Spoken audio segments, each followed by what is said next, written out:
You are listening to the Mark Lesko Podcast, a podcast by diehard fans for fans. Mark covers all things Penn State football and the Pittsburgh Steelers, as well as anything related to the sports and fitness world. Tune in weekly to listen to a couple of dedicated fans talk about these topics without filters. Thank you for listening to the Mark Lesko Podcast.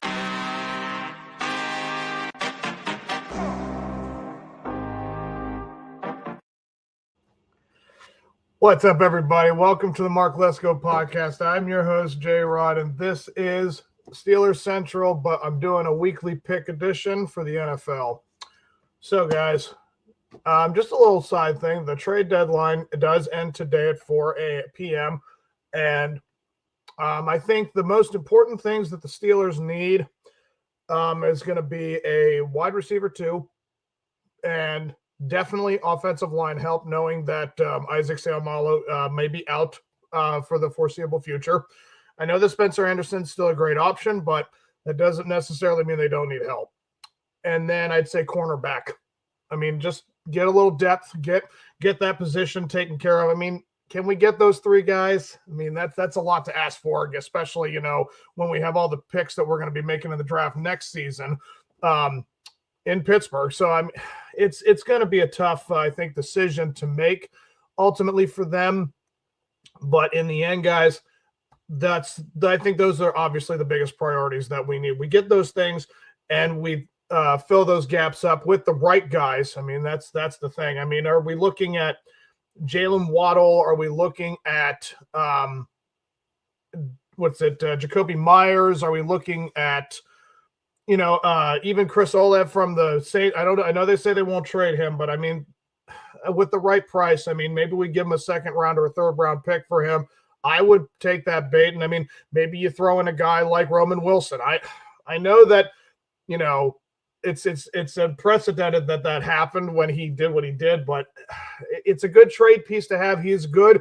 He is, but he just made a bad mistake. And maybe it was him kind of like trying to get himself out of Pittsburgh because they never used him correctly as far as I'm concerned. And maybe it's just a personnel thing. Maybe they didn't mesh, and sometimes that can be the case. And you have to, accept that no matter what the circumstance is. Sometimes, you just can't make things work with certain people and there's certain attitudes. I don't know, but that's a good trade piece. Yeah, I don't know if there's really a whole lot else we want to give up. I know a lot of people would probably say, give up Pat Freiermuth or something like that. It's like, no. He's a very reliable and very, we saw that just the other day. He finally has been getting on a stride. I think they said that he has recorded a touchdown in the last 3 games, and they have been very crucial ones. They have for the 2 of the 3 games. I know the Packers one didn't matter, but it was important that they figured things out. So, and I think that he is a very important piece, trying to get this team into the playoffs. So I don't think he is a trade piece, but that's what I'm going to say about that. But moving into my kickoff conversation, we are going to be talking about the top 10 teams in the NFL. It's the Week 9 edition. We are halfway through the season, guys, and I feel like we are finally going to have a chance to name the top 10 teams because, we're more than halfway through the season. So we finally have a great sample size. And, yeah, it's getting closer and closer to the playoffs. So without further ado, let's get right into it. For the top 10 teams, in my opinion, I have to start out with, guys, I didn't put us in the top 10. I was so close. I kept going back and forth with those 3-4 teams, in the bottom of the list. And, we are leading our division. And there are, it's a chance, but as of right now, the top 10 teams, that I think are in the NFL, let's put it this way. So the top 10 teams, the number 10 team is going to be the Los Angeles Chargers. And that's why I didn't put the Steelers in the top 10. Because the Chargers we are facing this weekend are at least a top 10 team for sure. You beat that team, of course we're going to be on the list. We're going to be on the list if they beat this team. And that's a big task. That's a big-ass task, especially Sunday night in Los Angeles.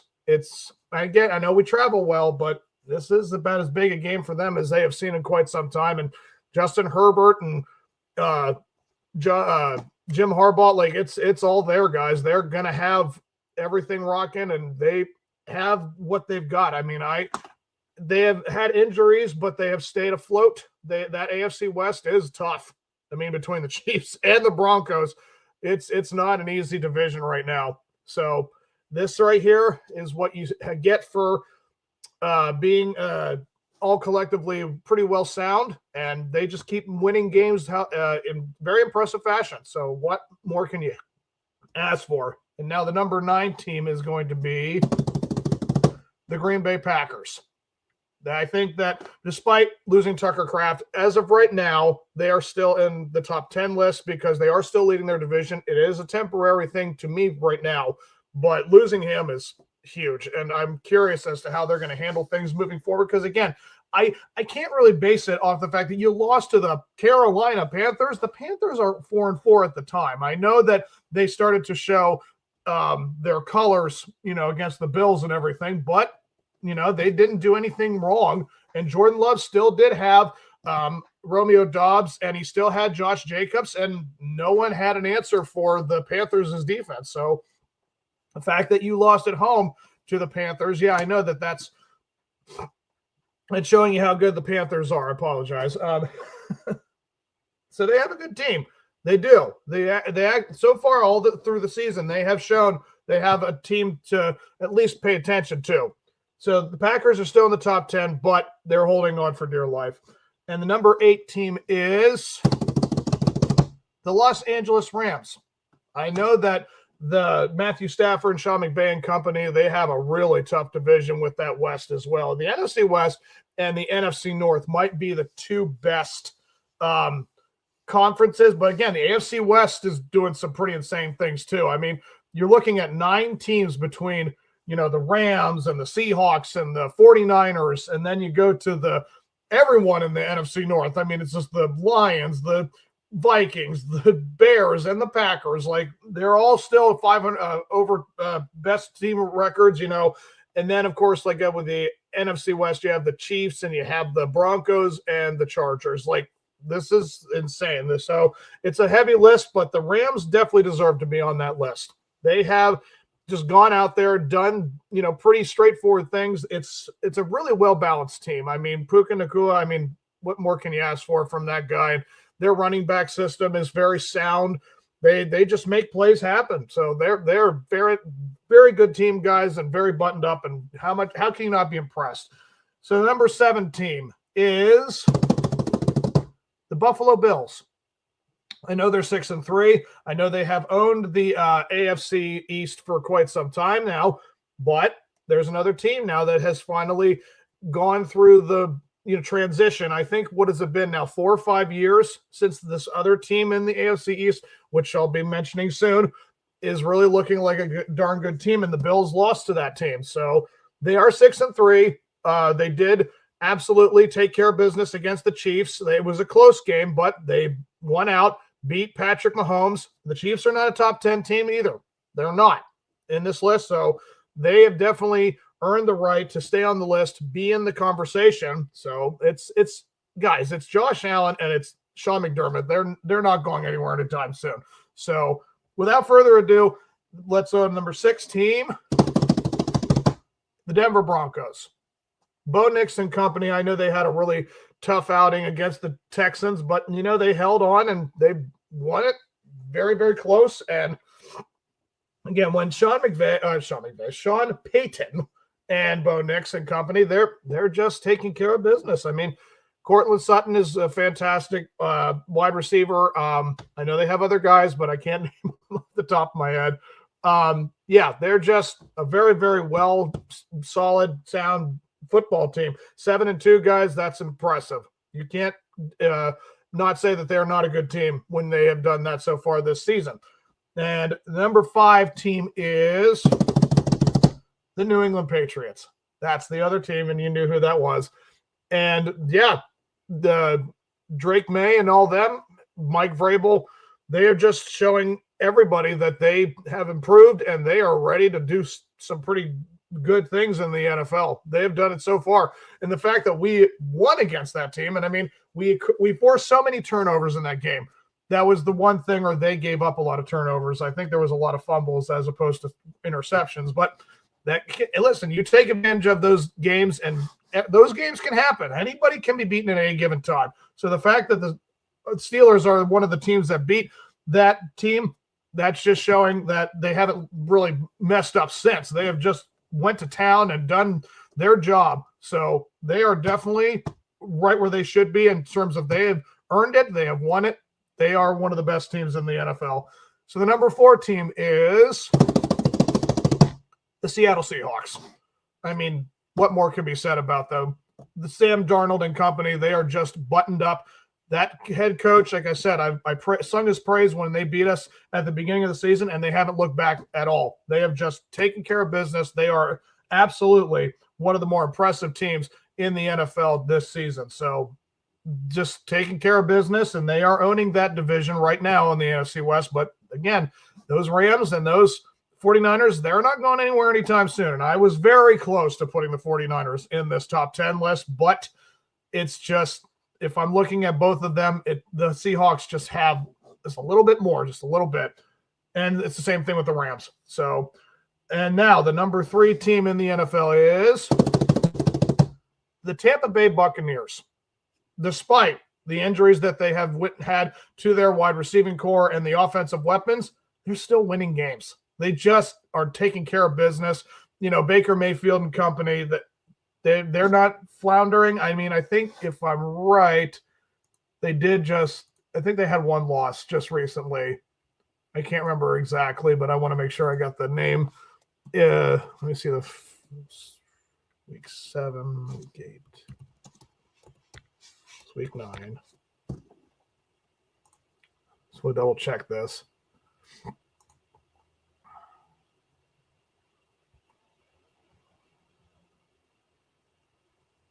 Did they even play? Yeah, they beat the Saints. Maybe they were on a bye.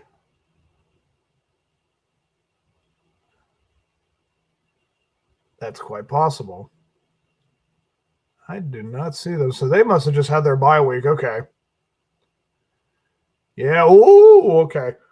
Yep. Okay, so we're going to be talking about this in a couple minutes. But yeah, I just saw the matchup they have. That's going to be awesome. So yeah, I think they had a bye, and now they're going into this week's week 10 against an opponent that I'm excited to talk about. So let's just keep moving on with this. The number 2 team is the Philadelphia Eagles.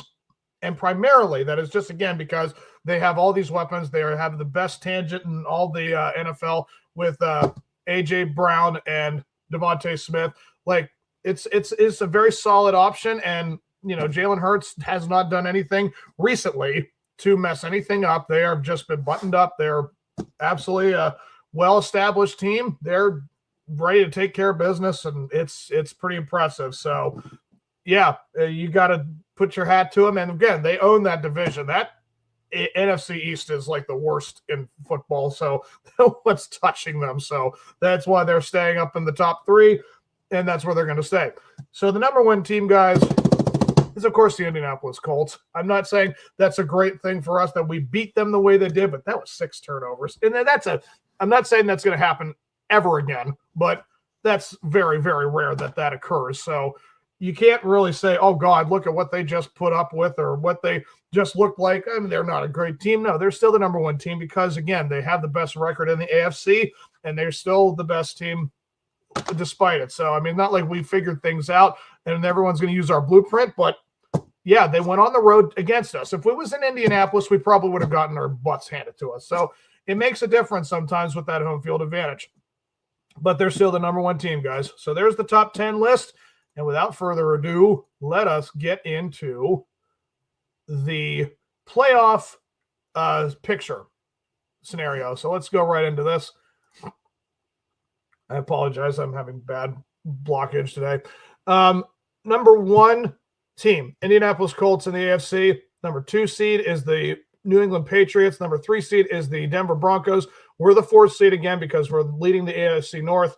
And then it's the Buffalo Bills with the wild card, and then Chargers, and then Jaguars still own that the pick or that spot over the Chiefs. They lost. and the Chiefs are on the outside looking in. Still have a shot. But as far as I'm concerned, guys, the AFC is these 8 teams. I think by the time it's over, these 8 teams are going to look for those 7 spots. It's like everyone else, if you see it, the Texans, everyone else is 3-5 or worse. Like that, there's no way that any of these teams, despite the Baltimore Ravens, still having Lamar Jackson back and may have a shot or whatever.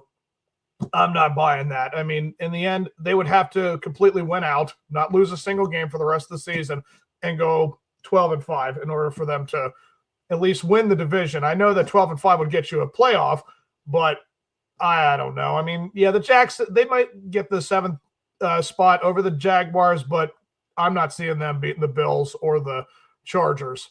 It's just, again, the Ravens, I know, did have that credible loss against the Bills early on in the season, and that makes a difference. So that's why, again, even if they were to somehow sneak in with the 7th spot, that would be the closest they would get. Everybody else, it's over. It's between the Chiefs, the Jaguars, the Chargers, the Bills, the Steelers, the Broncos, the Patriots, and the Colts. Who's going to make the playoffs? And the NFC, oh my goodness, this is conference. This is insane. There's at least 10. Look at that. 1, 2, 3, 4, 5, 6, 7, 8, 9, 10 teams have winning records or better. And there's only 7 spots. So the Bears, the Panthers, the Vikings could make it over the Rams, the 49ers, and the Lions. It's anybody's division or wild card spot to take.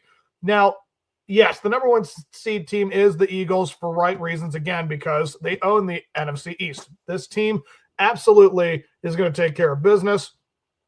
And between the Buccaneers pretty much having the only threat is the Panthers, it's a possibility. I mean, crazier things have happened, folks. We cannot predict anything in the NFL. Again, we all thought the Carolina Panthers, I think I predicted them to be like 5-12 or 6-11. I mean, I had them pretty low, and it could still happen. It could still happen, but we're going to see how it all unfolds. As of right now, that is a winning record team, and they're in the hunt.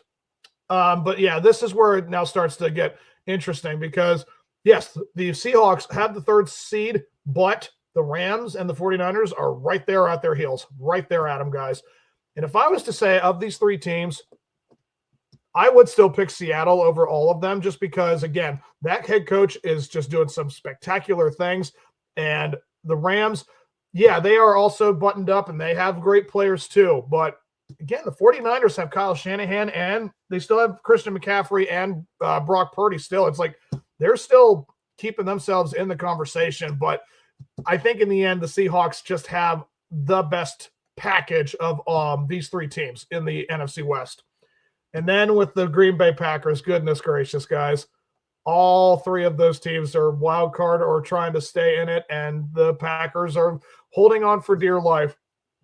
And right now, the Lions, I didn't have them in my top 10. Did you notice that? I mean, that was a team that we all thought was going to make the Super Bowl last year. And that loss against the Vikings really kind of put a halt to the conversation of, are they the best team in the NFL or even in the NFC North, let alone the NFL? So we're looking here with the Packers situation with Tucker Kraft being out, the Lions still having their players, but again, they did not beat a team that is not the worst, but certainly not the best record team in their division. And they let the Vikings, win that game, and now they're 500 because of it. And now they have kind of momentum going because, again, with Justin Jefferson, Jordan Addison, and I think Aaron Jones is their running back. And J.J. McCarthy looked, he beat the Lions. Like, he went into Detroit and beat them. So that's a huge testament to their coaching, their players. So it's not like this is wrapped up by any means. And right now the Bears put up 47 points against the worst defense in the NFL. That means nothing. And I'm curious I want to see how many teams the Bears have played. I'm curious. I want to see in their own division.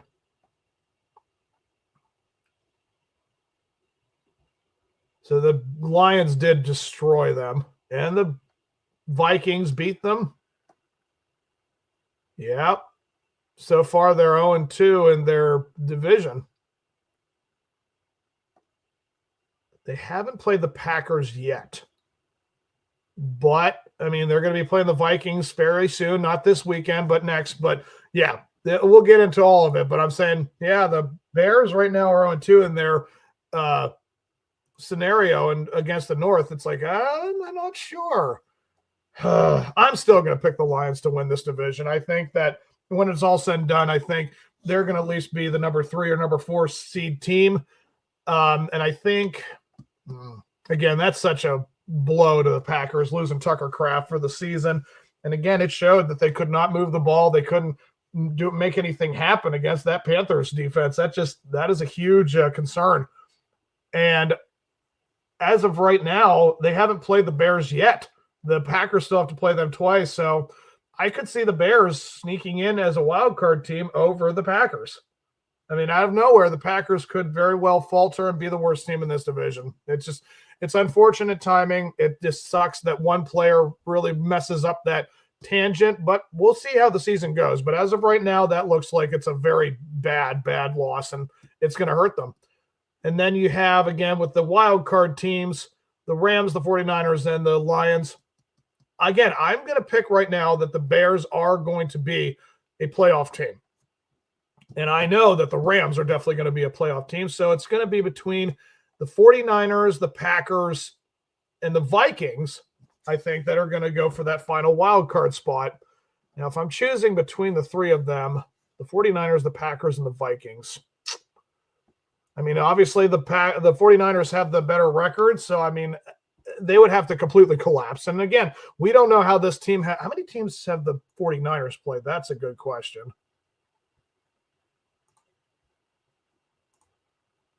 Let's see here, 49ers, did they play this weekend? Yeah, they played. They beat the Giants, yep. I'm curious, throughout this whole start of the season, they beat the Seahawks, they beat the Cardinals, and they beat the Rams. They have faced their entire division at least once, everyone in their division at least once, and they have won. Now, they are going to play all of them again. But the fact that they're 3-0, yeah, I think that the 49ers now, that's a done deal. I think they're going to easily take this last wild card spot. That's just how it's looking right now. So, yeah, I think that it's going to be the Rams, the 49ers, and the Bears is the wild cards team of the NFC. So, let us wrap this up, guys, with what is coming up. We have Week 10 in the NFL. Let's take a look at this schedule. So for Thursday night game, we have the Las Vegas Raiders taking on the Denver Broncos. I mean, I think the Broncos will take care of it. But again, division games are always close. And I think it's going to be a close game than we think. But I think, again, the Denver is going to win out and take care of business. And I'll put that as a final score of 23-20 Las Vegas, Denver. 23-20 Denver. And then in the Sunday games, again, we have some matchups here that are going to be very intriguing to talk about. You have the Atlanta Falcons taking on the Indianapolis Colts. Yeah, they're going to go overseas, and I know that it's a tough loss they just suffered, but, you know, the Falcons, they played tough too, and it was a close matchup. I personally think they're going to take care of business against the Falcons. I mean, not to say that the Falcons aren't going to show up, but I think they're going to use this as an anger game and bounce back. I think they're going to take care of business and win this game 30-17 Indianapolis. And then you have the New York Giants at Chicago.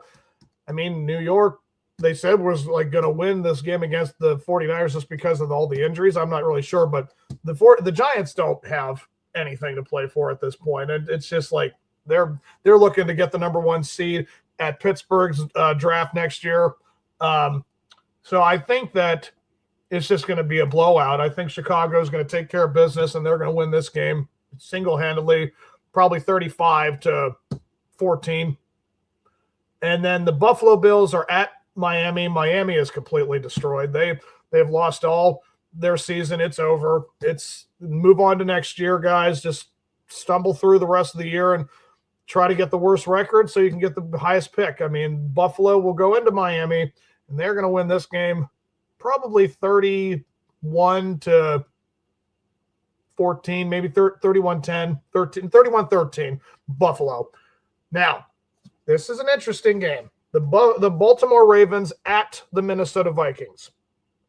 The Minnesota Vikings' defense had just beaten the Detroit Lions. They didn't button them up, but they definitely won that game outright because, they scored more points than the other team. So it's not like, oh, the Minnesota Vikings have the best defense, and, well, I think they have the better defense in this game. I don't really care if Lamar Jackson and company try to do something offensively. This Minnesota Vikings team at home is going to be a tough game. And I'm not saying that they're going to upset them, the Vikings, but at the same time, I think that this team is the better team. Like, I know that J.J. McCarthy is a young guy, but let's put it this way. If they can move the ball against the Baltimore Ravens' horrible defense, then I don't see any reason why the Vikings cannot win this game. Like, they have a lot of things going for them on the offense for the Vikings that the Baltimore Ravens don't have an answer for. This is a tough wide receiver tangent with Justin Jefferson and Addison Russell and all them. So good luck. And I'm going to actually pick the Vikings. I'm not trying to be biased. I'm not trying to say I don't want the Ravens to win, but it's going to be high scoring. I think it's going to be very close, but I think in the end it's going to be 31-28 Minnesota. And then you have the Cleveland Browns taking on the New York Jets. I mean, worst of the worst. I mean, just goodness gracious, I feel so bad. It's just this is what happens again, guys, when I'm talking about the Pittsburgh Pirates taking on the Marlins or something like that. It's like, who will watch that series? I mean, it's just what it is. I do believe that New York slightly has – Cleveland has a really good defense, so it's like I'm going to probably pick the Browns to win in New York, and I think it's going to be a score of 20-17 Browns. And then you're going to have New England taking on Tampa Bay. This was one of the games I was talking about. Oh, my goodness, guys. New England Patriots at Tampa Bay Buccaneers. Whew. Man, this is a back and forth one too. Shoo-wee. I wonder what the spread is. You can move this over a little bit. I'm curious what Vegas is saying. According to them, Tampa Bay has a 2.5-point favorite just because I think they're home.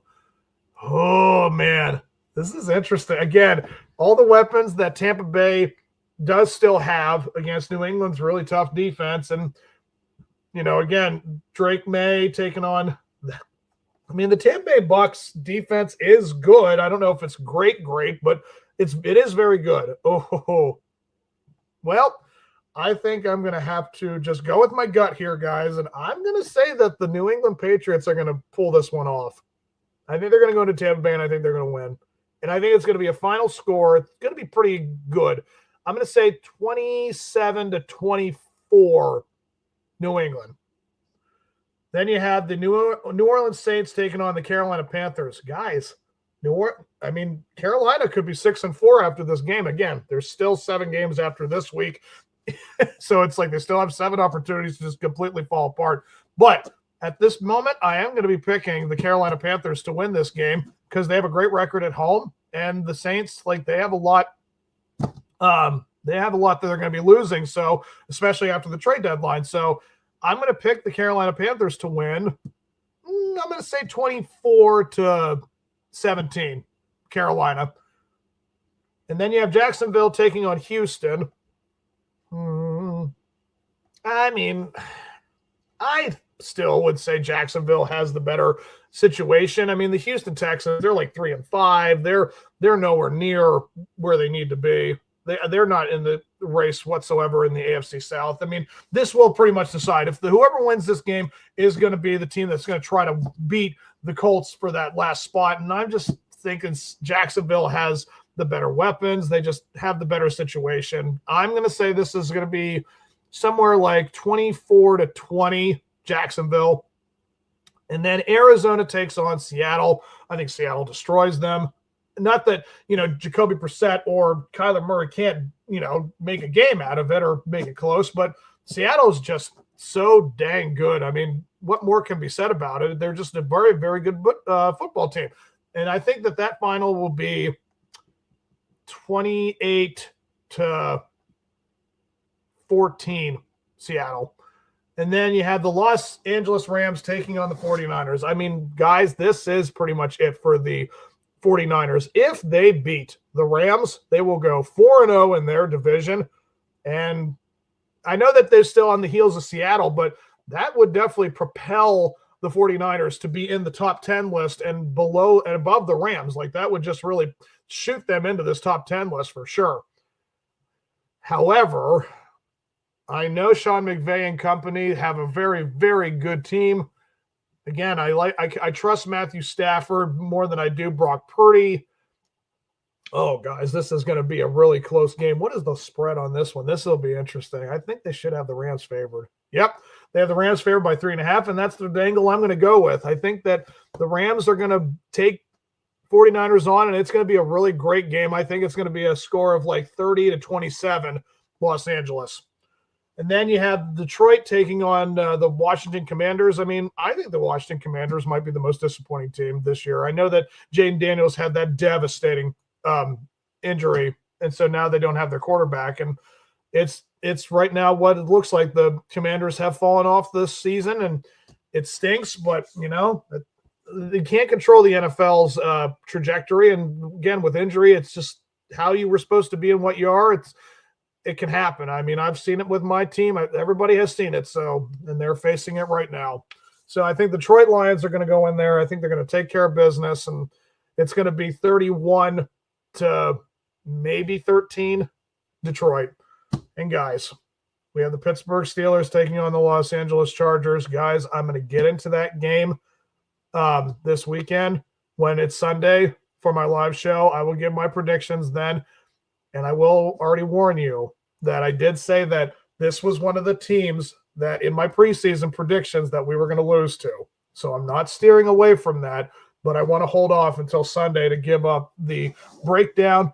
And again, I can be proven wrong. I'm hoping that is the case because I thought we were going to beat the Seahawks and they beat us and we lost. So maybe that's the case this time. I say we're going to lose and maybe they win. Like, they can make that happen themselves. It's just really – it's going to come down to a lot of things, but we'll get into that on Sunday. And I'm ending this with the Philadelphia Eagles taking on the Green Bay Packers. And they have the Green Bay Packers favored by 2.5 points. That's fascinating, especially with everything that's gone down. I mean, I guess they just don't trust the Eagles away. I don't know why. I think they have a good road record, I think. Let me just look this up real quick.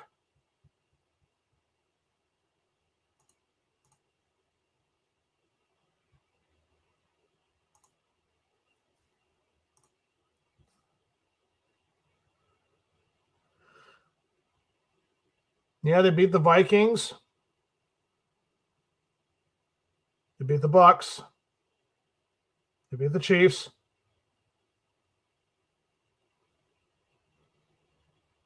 Yeah, I mean, they have a pretty decent road record. Yeah, I mean, I think they're 3-1 on the road, so I really don't understand that whole setup. But yeah, that's what it looks like, guys. And I'm going to be picking the Philadelphia Eagles to win this game over the Green Bay Packers. I mean, again, it's going to be a close matchup, but I'm still going to say that's going to be like 30-24 Eagles. So there's my episode for the picks, guys. I hope you've enjoyed this. And, hey, I hope you guys enjoy the draft, the trade deadline. Hopefully you guys get what you want. I know what we're trying to get, and hopefully everything works out fine. But we're going to find out at 4 o'clock when it's over. So you guys have yourselves a good one. I will see you guys this Sunday for my live episode. And until that time, guys, here we go, Steelers.